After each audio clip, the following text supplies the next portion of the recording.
اپنے رب کے لیے نماز پڑھو اور قربانی کرو۔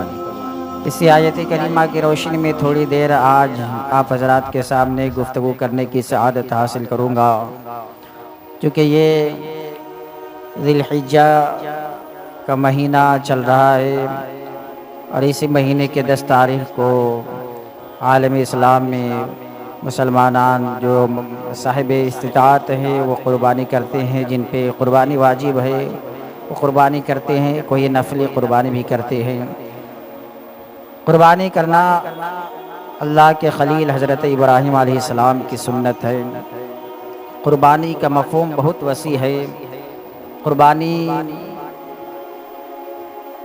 کے مفہوم کو اگر دیکھنا چاہیں گے تو ہر عبادت میں آپ کو قربانی دیکھنے کو ملے گی۔ جس عبادت میں آپ دیکھنا چاہیں گے ہر عبادت میں آپ کو قربانی دیکھنے کو ملے گی۔ نماز میں اگر آپ غور و فکر کریں گے تو وقت کی قربانی آپ کو نماز میں ملے گی۔ اگر آپ دیگر عبادت میں دیکھیں گے تو کسی نہ کسی زاویے سے قربانی آپ کو ہر عبادت میں دیکھنے کو ملے گی۔ قربانی اللہ تبارک و تعالیٰ کا قرب حاصل کرنے کا ایک بہترین ذریعہ ہے، اور ایام نحر میں یعنی قربانی کے ایام میں قربانی کرنے سے بہتر کوئی عمل نہیں۔ ایام نحر میں اگر کوئی شخص یہ چاہے کہ ہم قربانی نہیں کریں گے بلکہ صدقہ خیرات کر دیں گے تو ہمیں ثواب ملے گا، تو ایسا نہیں ہو سکتا۔ ایام نحر میں سب سے افضل عمل جو ہے وہ قربانی کرنا ہے، اور اس کے بدلے میں اگر کوئی دوسری چیز اگر کر رہا ہے تو وہ ثواب نہیں ملے گا۔ سرور کائنات صلی اللہ تعالی علیہ وسلم پوری امت کے نام سے قربانی کیے اور دعا کیے کہ اے اللہ یہ میری پوری امت مرحومہ کے نام سے قربانی ہے، قبول فرما۔ حضرت ابراہیم علیہ السلام نے اللہ کی رضا کے لیے اپنے بیٹے حضرت اسماعیل علیہ السلام کو قربان کیا۔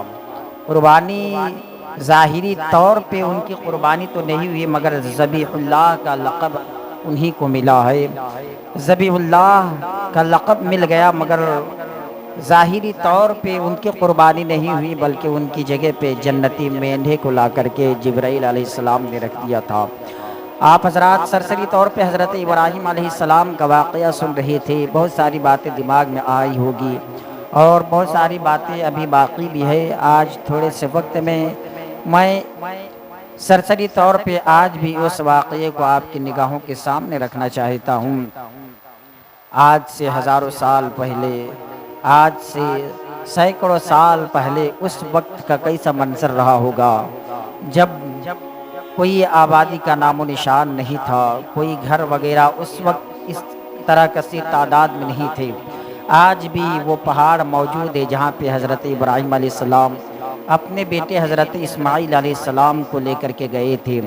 آپ کی ننھی سی عمر حضرت اسماعیل علیہ السلام کی عمر شریف 8 یا 9 سال بتائی جاتی ہے، آپ ابھی بالغ بھی نہیں ہوئے ہیں۔ حضرت ابراہیم علیہ السلام اپنے ملک سے ہجرت کر کے ملک شام کی طرف چلے گئے ہیں۔ آپ کی عمر شریف جو ہے تقریباً 100 کے قریب ہے۔ آپ کی اہلیہ حضرت ہاجرہ کی عمر 90 کے قریب ہے یا 80 کے قریب ہے۔ آپ دعا کرتے ہیں، اللہ تبارک و تعالیٰ کی بارگاہ سے خوشخبری دی جاتی ہے کہ آپ کو ایک بیٹے کی بشارت دی جاتی ہے۔ حضرت ابراہیم علیہ السلام اور آپ کی اہلیہ حضرت ہاجرہ سلام اللہ علیہا دونوں سوچنے لگتے ہیں کہ اب تو بڑھاپے تک پہنچ گئے ہیں، اب بھی اولاد ہوگی۔